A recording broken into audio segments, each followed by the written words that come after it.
Hey, everybody, I'm Pastor Joshua. I thought I would try something new. In our church, we have really put a lot of focus on the Psalms. We read and sing a psalm each Sunday. And what we've done is through the month, we have really focused on a theme through that month. And what I thought I would try doing is really kind of sharing with you the things I'm learning as I study that psalm each week. Now, I'm going to give you at the end of this video some things that you can kind of maybe expect from this series, but I don't want to do that until the end. So stick around for that. What I am going to tell you is that really this series is going to be very minimal editing. My goal is to really kind of do no editing so that I can actually get these videos out as often as possible. So you're just going to kind of see my screen. You're going to see some of the notes that I make. And my goal is just to walk you through these Psalms and then share some of the things that I've learned. And hopefully it's an encouragement to you. Now, not every time will I do the whole Psalm. Today is one of those days. It's a 40 verse Psalm. We're not going to walk through the entire Psalm. When I'm studying the Psalm myself and it's that long, I don't necessarily study it all at once because if I find something that I can focus on, that God is teaching me that I need to work on, then I don't keep going because we can overwhelm ourselves with so many different things. And so today I'm just going to take you really through the first 6 verses of Psalm 37, which is our psalm for this week.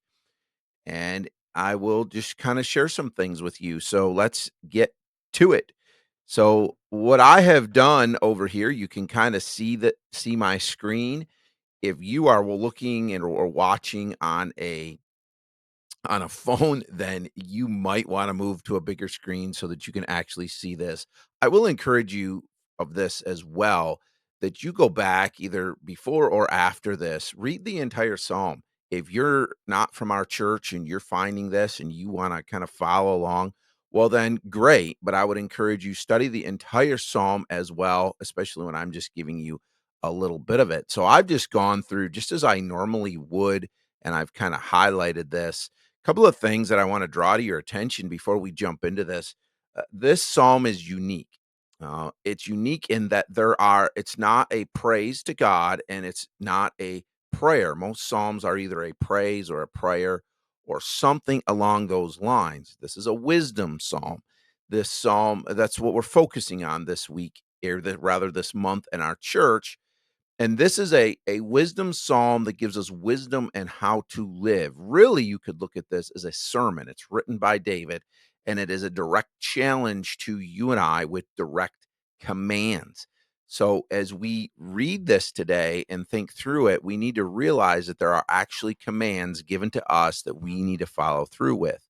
So, as we start at the beginning, what I think I'll do is I'll read these 6 verses and then we'll come back and talk about them. So David wrote this in Psalm 37, 1 through 6. He says, Fret not yourself because of evildoers. Do not be envious of wrongdoers, for they will soon fade like the grass and wither like the green herb. Trust in the Lord and do good. Dwell in the land of and befriend faithfulness. Delight yourself in the Lord, and he will give you the desires of your heart. Commit your way to the Lord. Trust in him, and he will act. He will bring forth your righteousness as the light and your justice as the noonday. And really, just these 6 verses are packed with a lot of things. Now, if you look on the screen, you can really see just kind of a raw. This is what I've done. So each of these blue pieces right here are notes, and they're going to show up over here. And like I said, you won't necessarily see them if you're watching on a phone, but I just wanted to share these notes with you. I am not looking to have this some super refined series, but rather as we walk through here, I'm going to click on these notes and share with you the things that I've learned. So the first note reminds me or tells me that this is the first in a series of commands. So just in these first 6 verses, we're going to get several commands. And the first command is fret not. Fret not yourself. And he gives us a reason. Don't fret because of evildoers. We see evil happening in our lives. We see evil happening around us and we start to fret. That literally means to worry, to become anxious, to become the like start wringing our hands and like, oh, what's going to happen here? And David opens this psalm and he says, don't do that. Don't waste your time worrying when you see evil people doing evil things. And then he says, don't be envious of wrongdoers. And you think, well, why would I be envious of a wrongdoer? Well, in times, people who do wrong seem to succeed, right? They do wrong, but they're gaining wealth and they have fame or whatever it is. And we look at them, maybe it's somebody at work, and you say, well, they've gotten that promotion, but they did it the wrong way. And they did some terrible things to get that promotion. And he says, don't be envious of that because they didn't do it the right way. Don't fret, don't worry, because he says in verse 2, he says, soon they're going to fade away and they're going to wither like a green herb. This passage right here, these two verses remind us that God is in control. God is going to bring justice to those who do not believe, those who do not follow his will. And really, he's saying the evil people are going to pay the price. Then, if we go to verse 3, he now says this. He says, trust in the Lord and do good.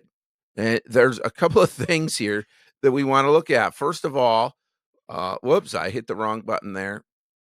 So, first of all, trust in the Lord. And now it's wanting to bring up, let's go over here. Trust in the Lord. For some reason, now it's actually doing what I wanted it to do in the first place and bringing up the notes right here. It says this is the second and appropriate command. And remember, these are just notes that I made as I was studying. This is a very appropriate command because he says, trust in the Lord and do good. And the idea here is you can see it in bold right there. Their faith cures fretting. Faith cures fretting. So don't fret, but trust God. And then he says, do good, do the right things.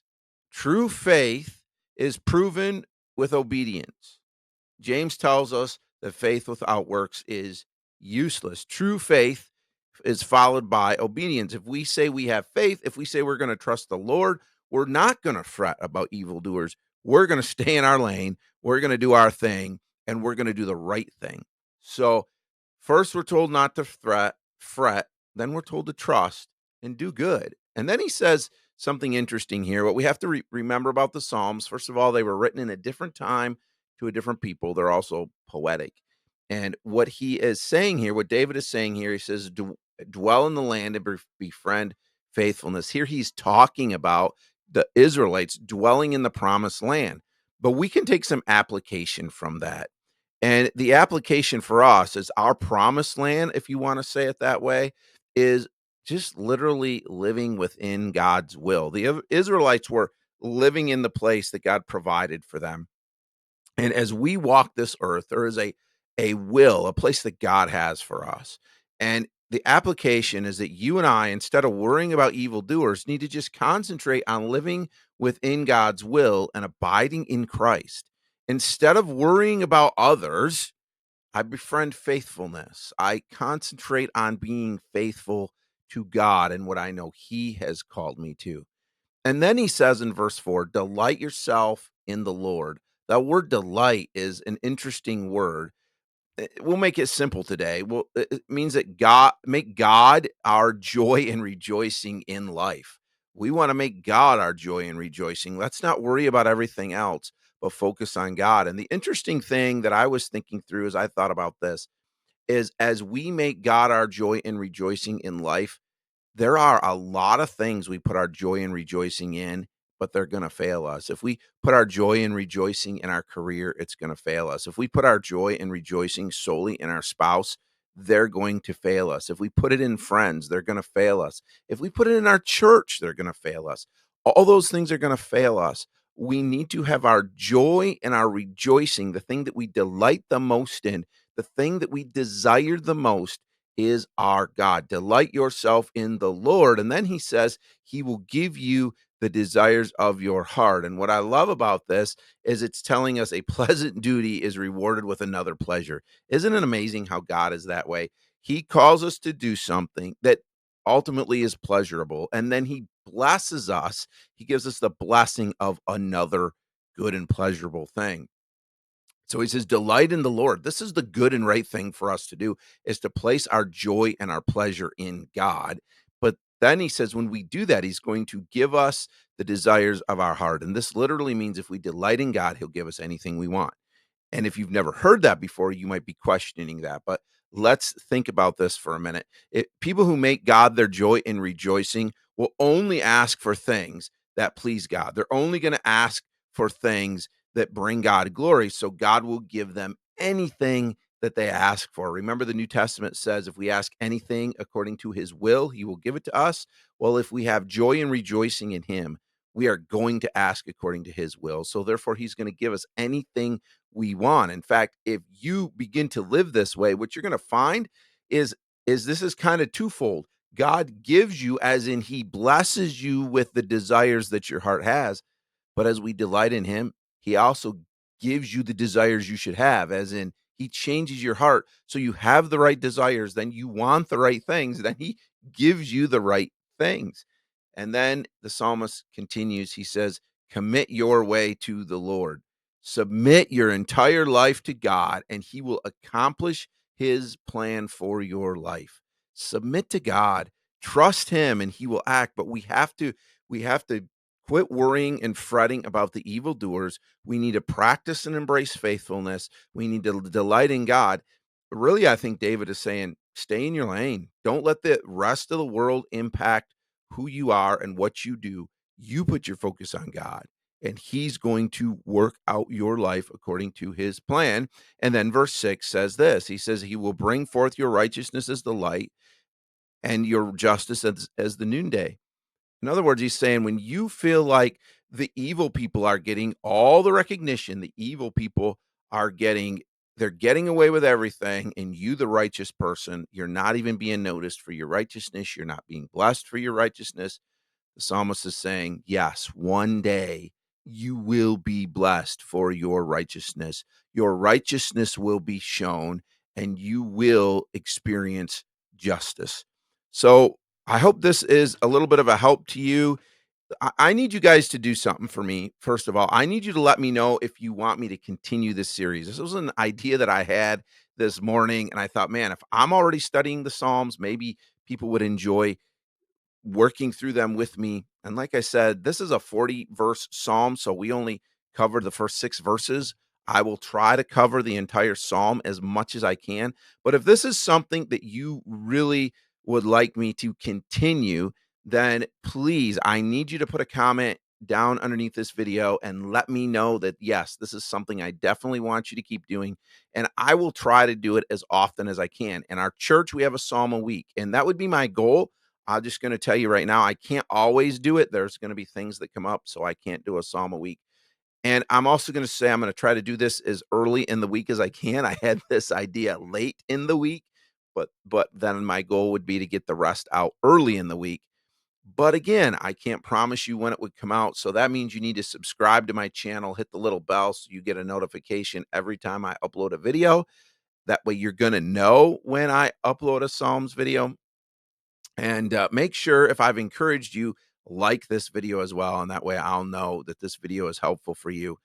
And as we close here, the other thing that I just wanted to say is a huge thank you to my sponsor. I don't say a lot about that on here actually, but if you want to look down in the description, you can find a link to redflannelcoffeeco.com. I don't get any money if you purchase through them, but Jake over at Red Flannel has been a huge blessing to me and an encouragement to me. And what he wants to offer you is 30% off your entire coffee purchase if you use that link. So go ahead and do that. That link is down there. And then one more thing I will give you is we at our church have been singing the Psalms as well. And I'm going to put a link in the description for for a song that goes with this psalm. If you'd like to, then go down there, click on that link, and listen to the song as well, and worship and think through this psalm in that way. Thanks so much for watching. And again, please, if you want me to keep doing this series, put it in the comments. Let me know what you think. Talk to you in the next video.